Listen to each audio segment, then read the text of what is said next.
Have your overall blood sugar control improved on low-carb diet? Big time. Is low-carb mandatory for good blood sugar control? A lot of people get taught carbs are the enemy and just cut those out, and then you don't have to learn about carb counting, you don't have to learn about insulin dosing and all these things. And I don't think it's true. Low carb is just easier from a diabetes perspective. When I eat a lot of carbs, I need a lot of insulin, and the room for error increases. Eating low carb takes a lot of complexity of the diabetes management out of the way. And I think that's the key. It's about finding out what works for you and your body. Hey everyone, welcome to the Diabetes Unlocked podcast. I'm Tom. And I'm Christel. Between us, we have over 60 years of experience living with type 1 diabetes. In this episode, we're talking about low carb diets. We've both gone low carb at a certain stage of our diabetes career, and we've seen very interesting but also very different results. Indeed.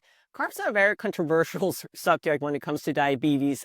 Some will say you have to stay completely clear of them. Some say eat them in moderation. Some say eat all of them. So I think it's an interesting subject, but I think the big question is, can you achieve solid blood sugar management or control, if you want to use that word, while eating carbs? Or is low carb actually, the best solution? That's right, and we'd like to think that we have the answer. So if you want to hear about our experience, then this video is for you. Let's get into it. Absolutely.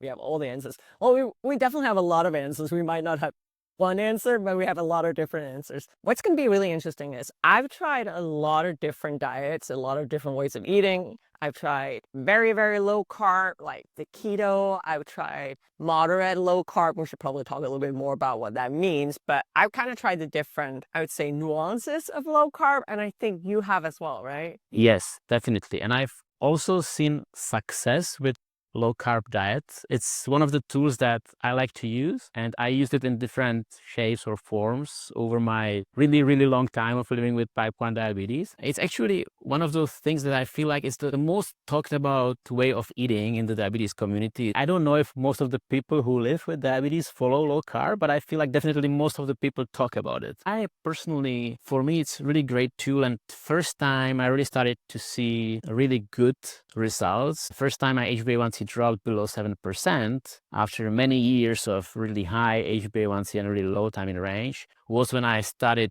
eating on a lower carb.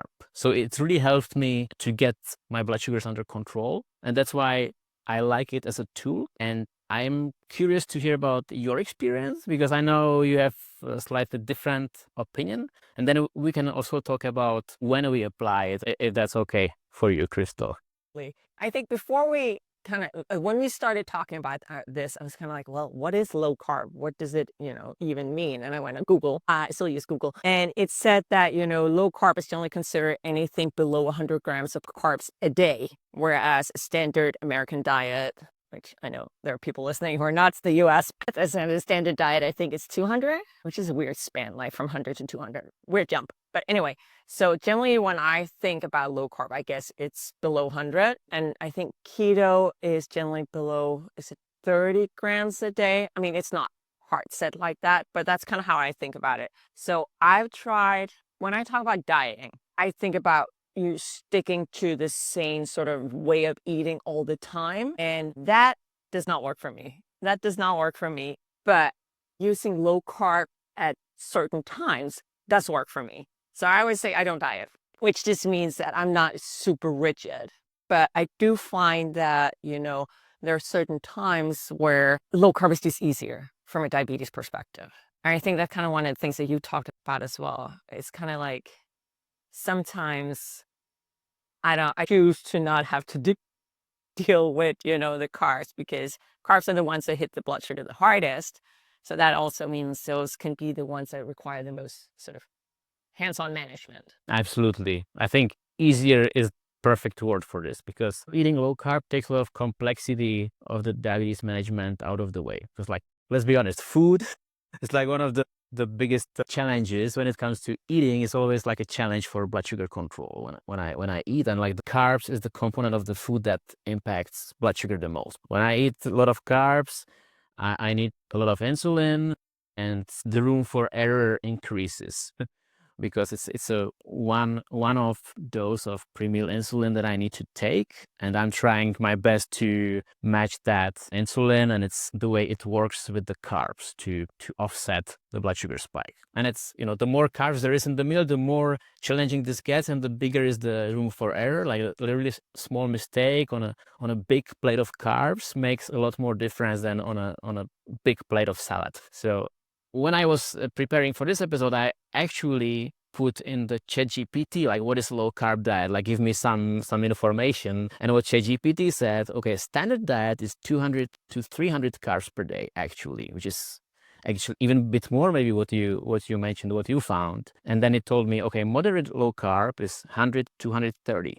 And I think that's actually, when I think about what I eat some days, that's what on some days I definitely am in that category, because unless I have like a huge plate of pasta or huge plate of rice, I will easily not eat more than 130 grams of carbs for that day. And also told me low carb is between 50 and 100, which is in line with yours. And then it told me very, very low carb is less than 50. I don't want to talk too long, but I also want to bring up one person who I consider like a godfather of low carb diet.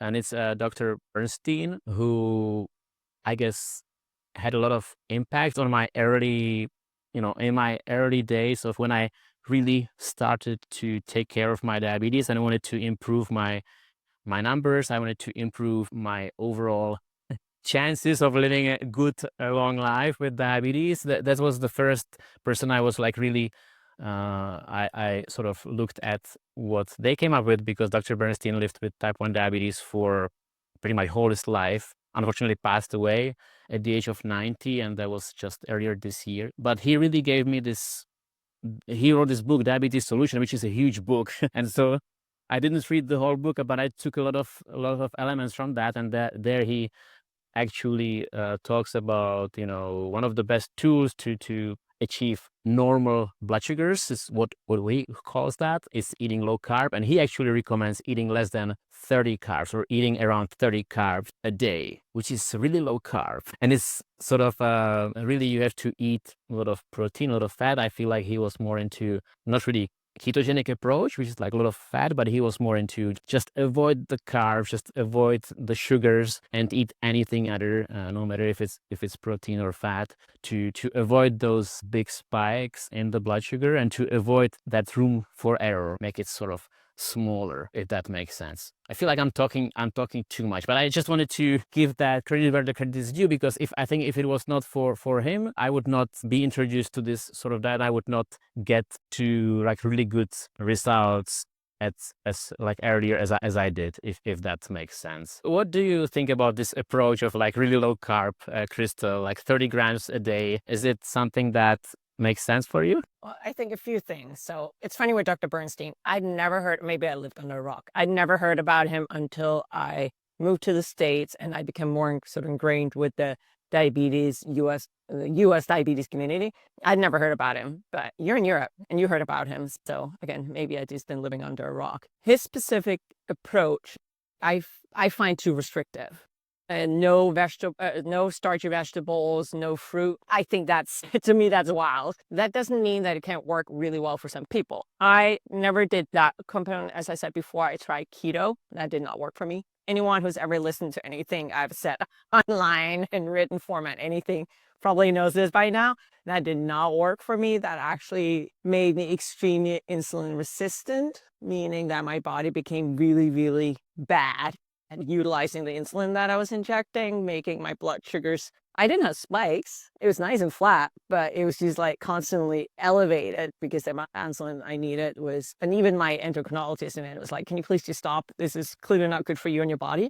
And I think that's the key. It's about finding out what works for you and your body. But I want to go back to, again, for me, it's more about applying this. I think you use the word tool. You say it's a tool. And I really think that's right. I think it's a tool that's appropriate in certain situations. For me, it's not appropriate across the board. It might be appropriate for certain situations. So, for example, right before bed, I generally don't have big carby meals. Luckily, I'm not a big pasta person, because that would be a big loss, I think. And if I was, I would probably figure that out. But I try to go a little bit more low carb in the evening. I actually don't go low carb in the morning. I don't fast in the morning. My body needs carbohydrates in the morning. And if I don't eat those, I'll actually often see blood sugar shoot up. So for me, it's easier to sort of have carbs in the morning and then go a little easier in the evening. It's fascinating. And I'm pulling out my phone because I've been using MyFitnessPal, which is a free nutrition tracker to help me count carbs. And I've been doing that for the last 107 days in a row. Will you look at that? Yes, it wasn't planned. I just ended up doing that. But I can sort of see my average carbs as well. And I actually I fall in the, I guess, in the medium, what did you call it? The one? Moderate low carb. Moderate. Between 100 and 130. Yeah. So that's basically, where I found fall words. Okay. And I think that's kind of where I end up naturally without necessarily using the word dieting, which is a word I have a big issue with. We talk about this. I'm like, sounds like I'm trying to lose weight, which is not. It's just about, let's call it eating paradigm instead, if nothing else. Have you ever done the tracking? So do you like only allow yourself a certain amount of carbs for each meal, or how do you do it? I don't have such precise numbers like you. I don't think I ever tracked 107 days in a row or something like that.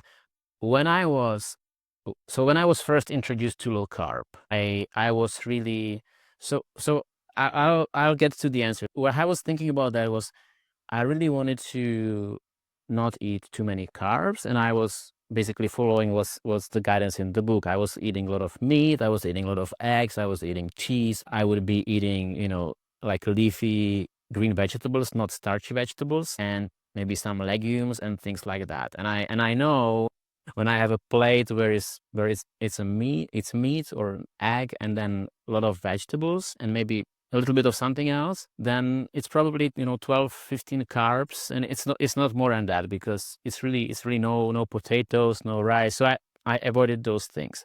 So just as a simple calculation, I think I would be eating maybe 10 carbs for breakfast and maybe 20, 25 for lunch and max 20 for dinner. So I would probably be somewhere not at 30, which is what he recommends, but not maybe around 60, 50, 60 grams of carbs, which is, I think, where I get when I really intentionally avoid, those high carb things like bread, potatoes, pasta, rice. I just don't put it on my plate. And then I believe that when I first started following this approach, I would be in this somewhere in around that number, which then falls into that low carb or maybe at the edge of the very low carb strategy. But I didn't measure it for like extended period of time. It's just my estimate, what I'm giving you. But it's really interesting that you have the exact number, and I'm surprised that you're actually in this moderate low carb category, that you're not in like the standard diet category, because you're saying you're eating the way you kind of feel like eating, or what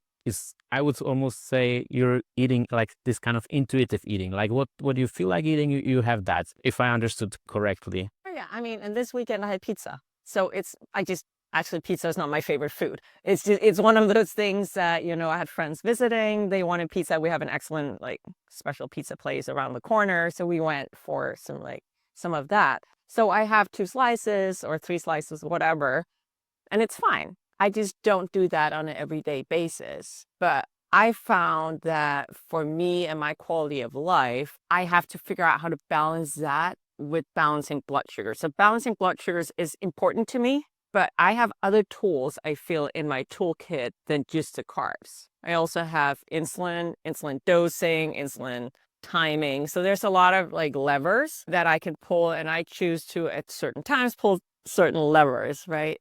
But it's funny because you mentioned potatoes and rice. I don't remember well, that also comes. I don't like potatoes. I know it's weird. I don't like potatoes, so I don't eat potatoes. I don't remember last time I ate rice. I think I had a curry, so I probably ate rice at one point last month. But it's not part of my staples, which also probably makes it easier for me to end up on the, I guess, a medium low carb, moderate. That was the word, moderate low carb. It's of course easy. I do eat bread. I love bread.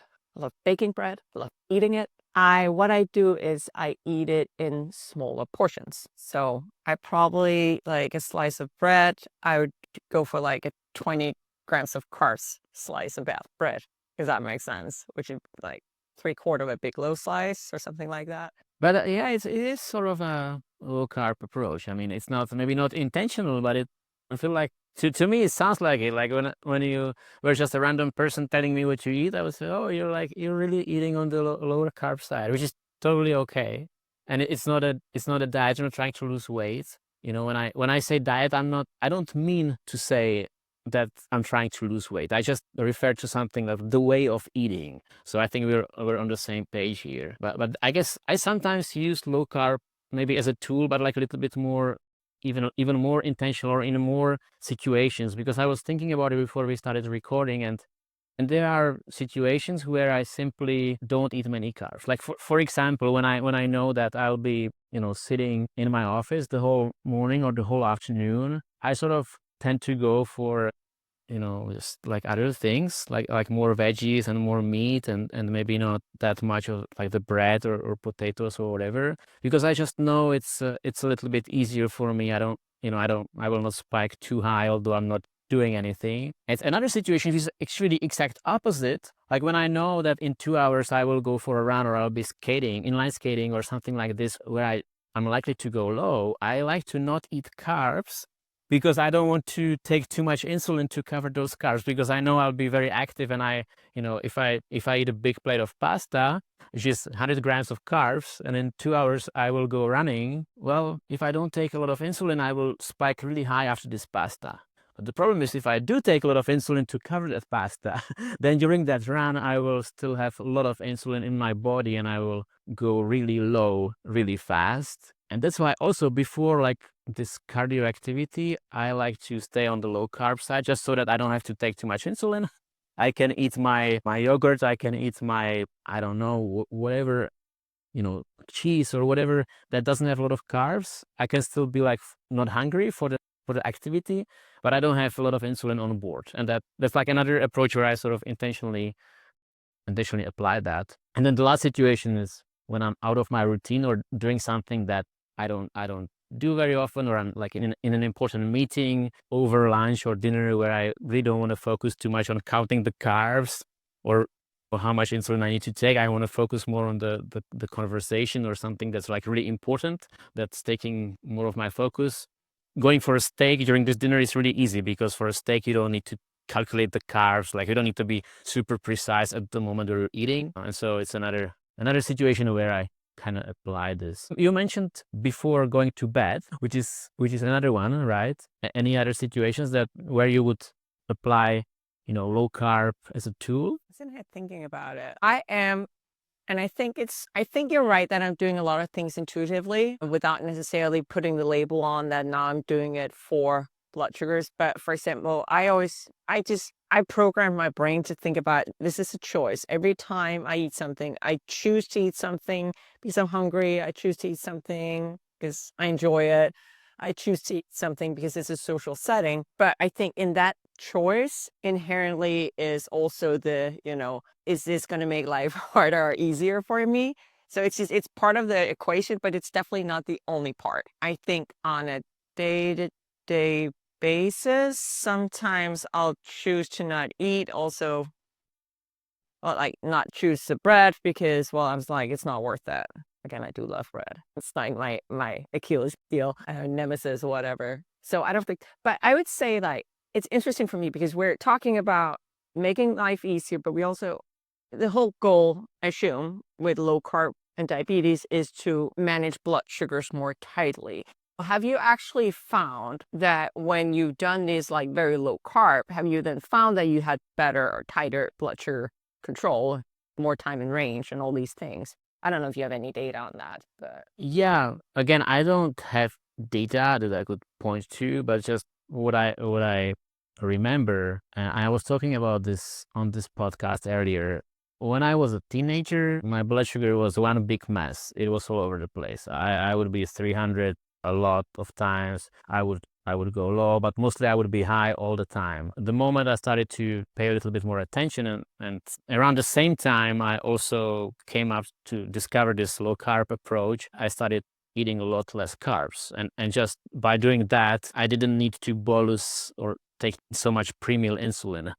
which I sometimes, during that time, I would forget to take insulin before I eat. And so if I forget to take insulin, I eat a high carb meal, I will spike to 300, even higher easily. If I forget to take insulin and eat a steak and a salad, I will not spike to 300 or something like that. So at the initial phase where I had not a lot of knowledge about blood sugar control in general, I didn't care that much. I was less experienced. I really did see much better results. I got tighter control, time in range increased, and HbA1c was better without like too much of other things going into that. In the long term, and at this point in time where I already sort of know how to dose insulin properly and know and care how to dose insulin properly for different kinds of meals, I think I can achieve similar results, but still I would say I have more stable control. The less carbs I eat, the more stable control I have. And I think it's because I guess it's going back to Dr. Bernstein was like a proponent of like we call it the law of small numbers. So when you eat little carbohydrates, you need only little pre-meal insulin, and there is small room for error. And so by minimizing the carbs, you like reduce the highs and lows just caused by some sort of miscalculation of insulin dose, which actually I completely agree with. And, when you do that, you just avoid those huge spikes that I had as a teenager, just because I didn't take any insulin or I take too little insulin. So I don't know if that answers to your question, but I think what it's all going back to is what you said at the beginning. Eating low carbs makes blood sugar control easier, especially in the short term, like on that day or, within the next few hours after you eat. For me, it's a little different. I think there's a band, because when I get too low in carb and I start substituting, well, you have to eat something, right? So then you can add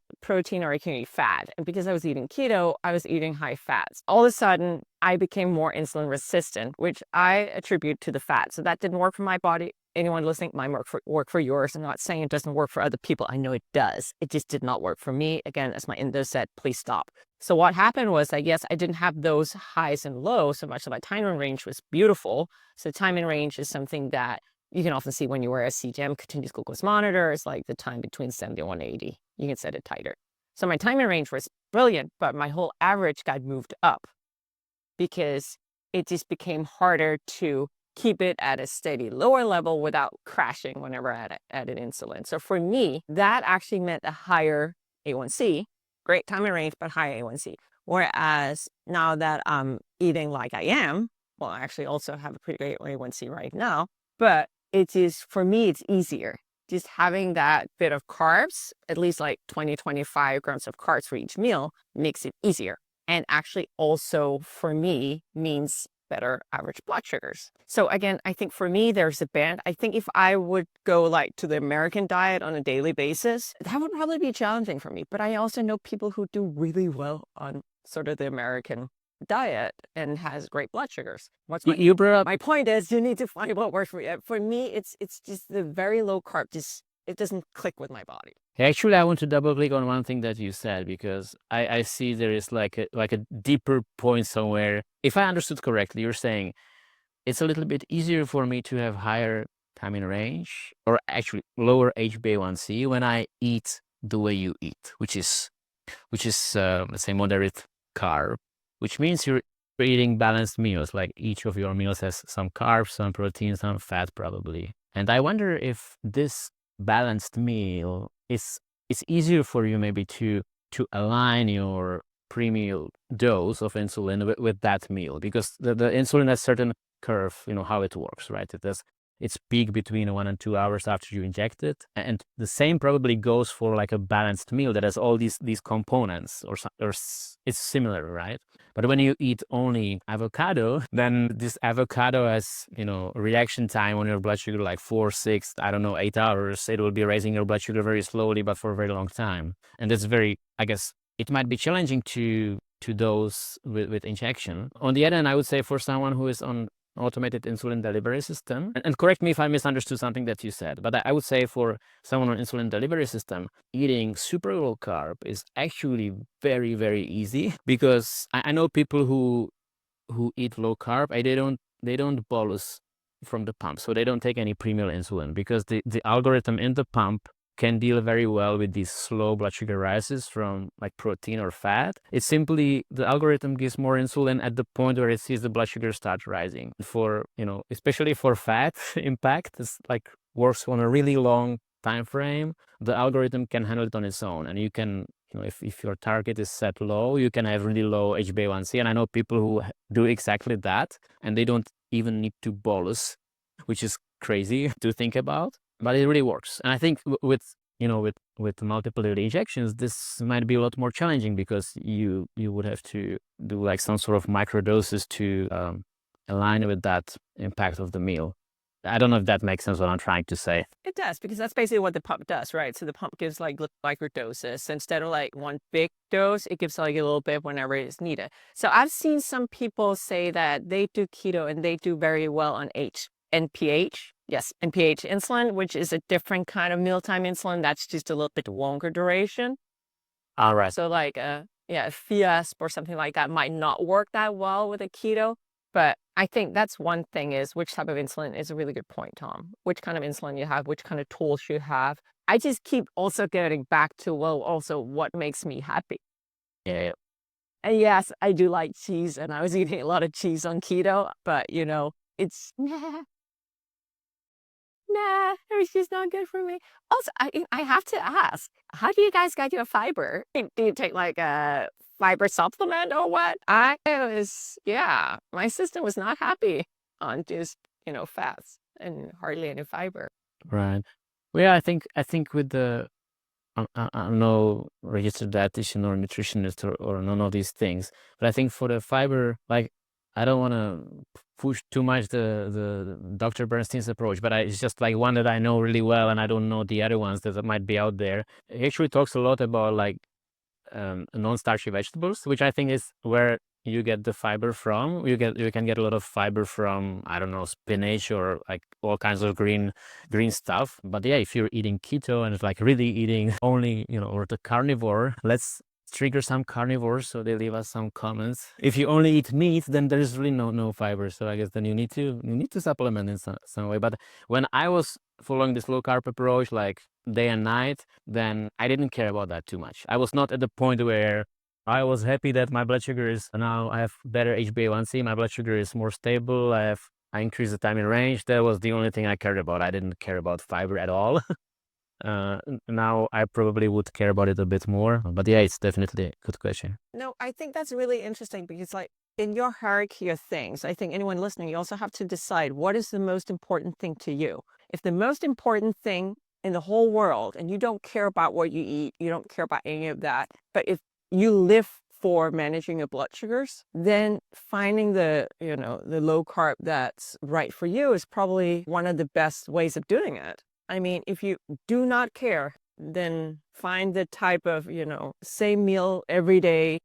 You know what you need to do, you know what time to eat. Everything is just set in system. I can't live like that, but I know some people thrive with this kind of structure, and go for it. For me, it's more about, and I might sound like a broken record right now, but it's more about finding that sweet spot between having solid blood sugar management, enjoying life, and enjoying what I eat, because food does mean a lot to me and it brings me joy, and I don't want to just cut out something that brings me joy. Yeah, definitely. And I think it's one of the key drawbacks of like not only strict low carb, but any kind of strict way of eating is if, when it's too restrictive, you have less variety and it's less enjoyable. But it can also become more than just being less enjoyable. I think it could lead to some sort of, when you have cravings and you should not eat that, lead to all kinds of like eating disorders and things like that. And I think everyone who lives with diabetes, or not everyone, but many people who live with diabetes, just because like we have to think about the food all the time, like how many carbs we eat, how much insulin we need, like everything you eat. Or we have low blood sugar, we need to eat now, even we don't want to. I think that's just this on its own. I'm no surprise if someone develops eating disorder just by having diabetes and having to do all these things and think about all these things. And when you restrict yourself even more within that, then it's, I guess, even more, it can be more problematic from like mental health perspective. And that's one of the, I guess, one of the key drawbacks that I wrote on the list of the low carb. And although also for me, when I was following it more consistently and I was very diligent, then after some time, I really had these cravings. I wanted to have bread. I don't know, I wanted to see bread on the table, and you're like, no, I'm low carb. I'm not eating bread. It just becomes sort of like annoying and challenging. And it's not the only drawback, but I think it's a big one, and that goes for any diet. What do you think are some of the other drawbacks? I don't know, my mind is just like, it has gone somewhere else, but yeah, no, I do think this restriction is a problem. It has been a problem for me in the past as well, which is why I'm so happy where I kind of landed now in sort of this balanced thing.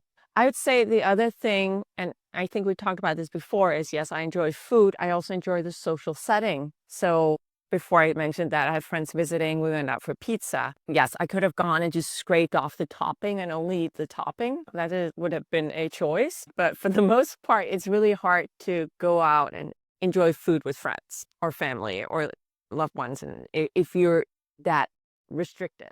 Yeah, it would have been a bit weird, right? If you just take the spoon and just grab the cheese and eat the cheese and leave the whole pizza crust on the plate. People will be like, what are you doing?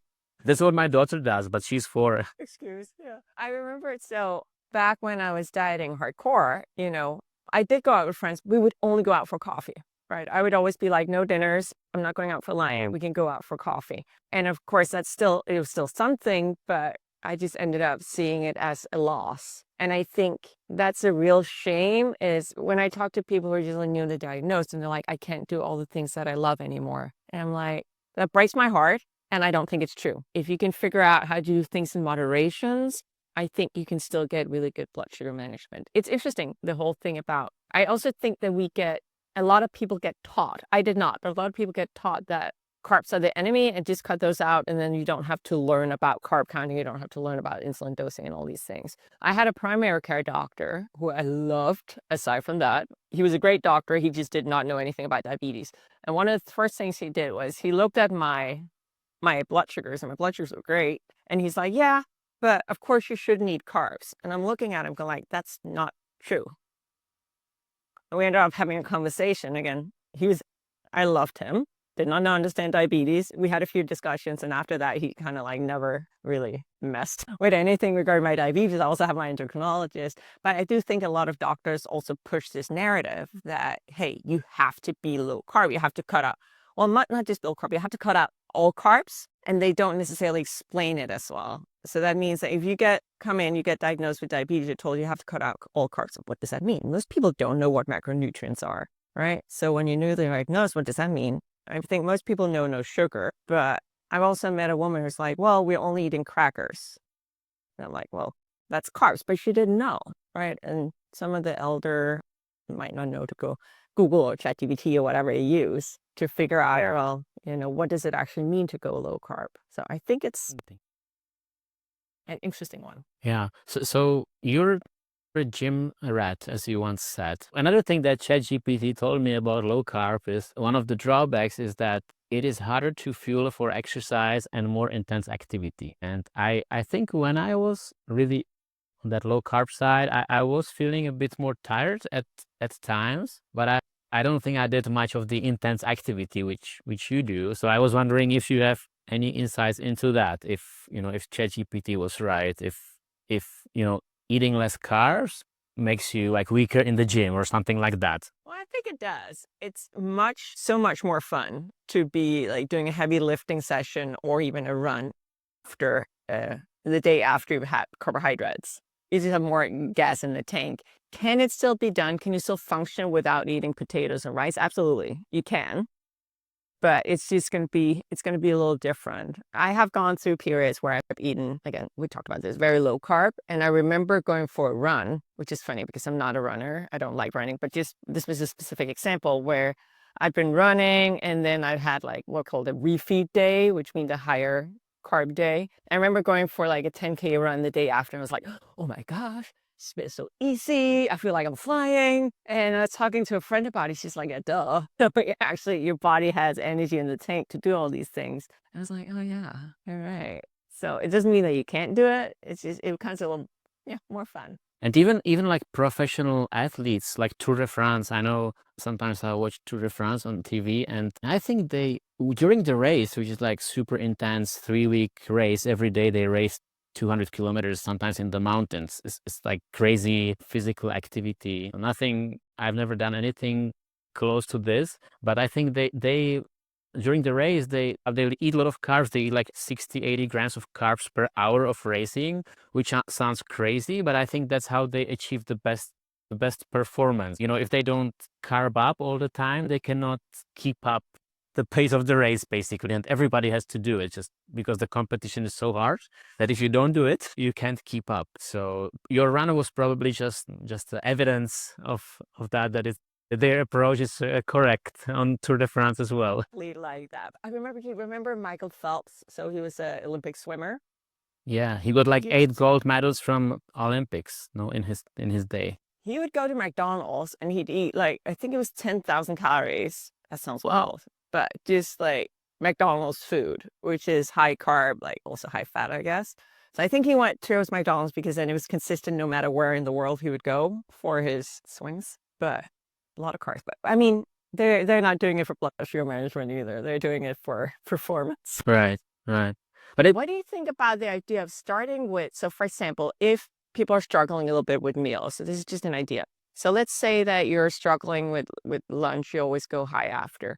Then maybe starting with something a little lower carb, figuring that out, because again, to your point about the size of the larger the portion, the harder it kind of becomes. It can become, it doesn't have to become, but it can. Then if you start out by figuring out in small, can you then extrapolate and then add a little bit more carbs once you've figured it out? And so you just add a multiplier. So let's say that I know, hey, 2 units cover my lunch. I figured that out. Then if I double the carbs, I double the insulin kind of thing. Yeah, I think that's kind of what I did back then. When I first figured things out, I just ate low carb. I would have just a salad for lunch with like no bread, and I took maybe 2 units for that. And then that would be reasonable. So I would stay in the range after that. And then I guess I started adding carbs over time. I think it's a good strategy. I mean, I guess just going back to cutting the carbs makes everything with insulin easier because you have more time. I feel like when you eat a low carb meal, blood sugar might be rising, but in a very long time frame. So you have a lot more time to react, right? When you take a jug of orange juice, which is like pure sugar, pure carbs, and you drink it, just your blood sugar spikes regardless if you took insulin or not, because there's not enough time for the insulin to do its thing. You would have to take it half an hour earlier or something like that. Not medical advice, but I guess just making it easier. And I think it's a good start if someone thinking in that direction of low carb and struggling with blood sugar. Why not? It sounds reasonable to me, or plausible. Well, you're right. It's probably also, I mean, I think that's also why it allows my current way of eating allows me to sometimes have smaller meals, sometimes have larger. Well, I do carb counting different than you do. We talked about that before. I actually measure out my food, which makes it basic math, kind of saying, okay, if I'm eating 20 grams of carbs, this is what I need. If I'm eating 40 grams of carbs, then this is what I need. So in that way, it's also funny that you mentioned orange juice. I never drink orange juice. I think I like orange juice, but I don't drink it. I don't drink soda either. I don't drink my carbs. I know. For me, it's not worth it. It's my usual example, orange juice. I don't know why it keeps coming to my mind. I think because some people treat low blood sugar with orange juice, and that's why it's coming to my mind. I have one more, let's say, drawback of a low carb diet that I put on my list, but it's not necessarily a drawback. It's more like a point I wanted to make, that what I experienced over my career, diabetes career, is like any bigger change in the diet has impact on insulin sensitivity, and I always need to adjust like insulin dosing strategy and my ratios in general. Because when for example, when I go from a balanced diet to low carb, I noticed, okay, I'm actually getting a bit more insulin resistant, which is similar to what you said, and I need more insulin like during the whole day as a background. I need more background insulin, and I need to way less insulin before the meals because the meals have no carbs. If I went the other way around, eating high carb, I needed like a lot less background insulin and a lot more pre-meal insulin.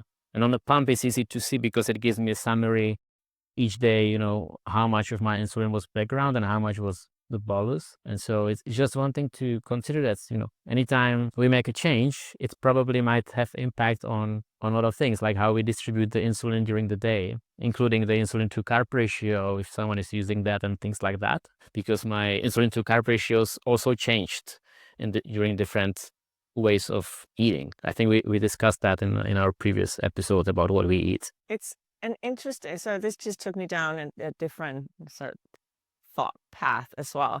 The whole thing about, well, even if somebody's listening and they're like, hey, I'm just starting out, maybe I should start with low carb. I'm going to figure out how much I need, and then it's going to be easier to extrapolate, go bigger meals.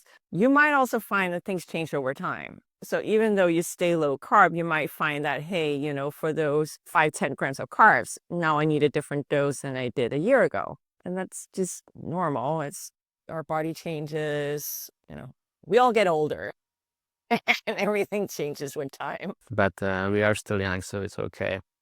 I have like a series of questions that I wrote down that I thought we should answer in this video about low carb diet. Some of them might already covered, but I just thought we could do it, unless you have some other points you wanted to bring up or you wanted to talk about like a bit wider conversation. I thought we could go through this in like a rapid fire style and just respond yes, no, or like one sentence, because I think some of these are quite interesting or might be a bit funny if we have the same response or like different response. I'm not sure if you see the questions that I wrote in the document on the screen, but if not, then I can just read them out loud and we can both respond if that's okay. Do that so that the listeners can also know what the question is. Okay, yeah, good point. Makes sense. So first one. So have your overall blood sugar control improved on low carb diet? No. On moderate low carb diet, yes. Okay, so for me, I guess it would be the yes. Because as I said, when I first went low carb, it did improve, but I think that effect worn off over time as I learned more about, you know, how to learn the strategies for other different types of eating. So the next question is, have you experienced less high blood sugars after meal on a low carb diet? Yes. Me too. Less spikes, less carbs, less spikes, especially the when you're talking about this, yeah, I'm thinking I'm answering based on the moderate, and then when I say low carb, I'm thinking keto. So I have my little like range here, but it's fine. Yeah. Okay. Next one. Have you been taking more or less insulin while you are eating low carb? Less.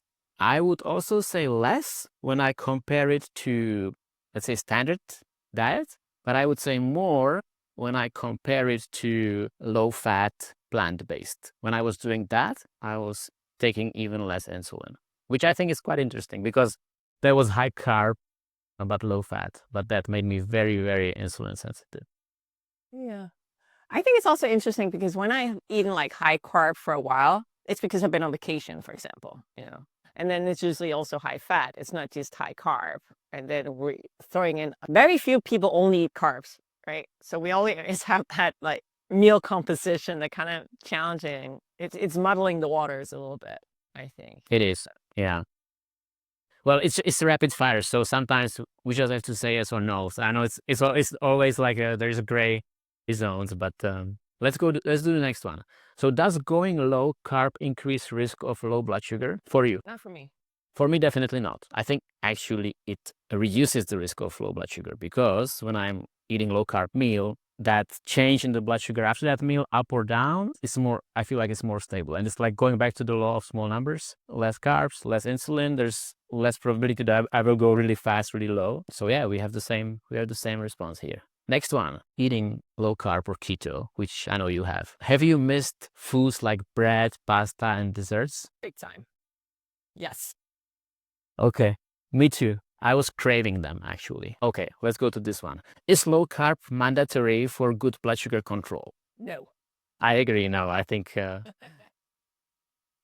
are strategies for any sort of diet or any sort of eating or no diet at all. I think blood sugar control has so many other components of it, so definitely no. I agree. Can you think of any other like rapid fire questions we should answer? Well, I like the last one if that's the only way of getting there. So I think one is a low carb diet a good starter diet for people who are newly diagnosed? Yes and no. I mean, I think if someone is open to that, it can be a good starting point. If someone is strongly against even like thinking about it, then probably not, I would say. What do you think? Yeah. Well, this was a bad question because none of us want to go yes or no. I think a new diagnosis can be extremely traumatic. And I think if you then add a really hard restriction on what people can eat on top of it, it can be devastating. So to your point, it needs to depend on the person. Also, are you managing with insulin or not? Because that also kind of complicates things a little bit. But I love that we're seeing more and more doctors talk about individualized care, and it's not a one size fits all. And it's not just everyone should only be drinking water and taking cold baths. It's kind of like becoming, we're also allowed to enjoy life a little bit. Yeah. I think I completely agree with that. And I think we also agreed on like a low carb diet can be a great tool, but it's not, it's not mandatory. It doesn't have to work for everybody because everyone is different. And we don't want to force it to anybody, and we don't want to discourage anyone from eating certain way. I guess that's where we completely agree. Yeah. And it's okay to try out things for a while and then say, okay, now I've done it for a while. It worked for me or it didn't work, and I'm going to try something else. You're not like chained to one way of living your life from now on going forward. So I think experimentation is good, but definitely also cutting ties with things that don't work is something I'm not as good at. Still trying to, work on. But yeah, I think this was really cool. I don't have anything else to add to this conversation. I don't know about you, Tom. No, well, of course I have something to add. If you enjoyed this conversation, give us a like. And also we want to hear from you. If you managed to listen all the way here, let us know if you have ever tried going low carb, or if you are eating low carb, or if you're considering, and if you have any experience with it, like how does it work for you, or what have you seen in your case? Because we really want to learn from others and curious to hear from you. And by the way, I want to promote a little bit here. If you want us, if hear us chatting about other diets that we have tried and what we eat in a day, then click on the video where I will put it somewhere here on the screen, where you can listen to another episode where we talk more about that. And we'll see you there. Ciao. Bye bye.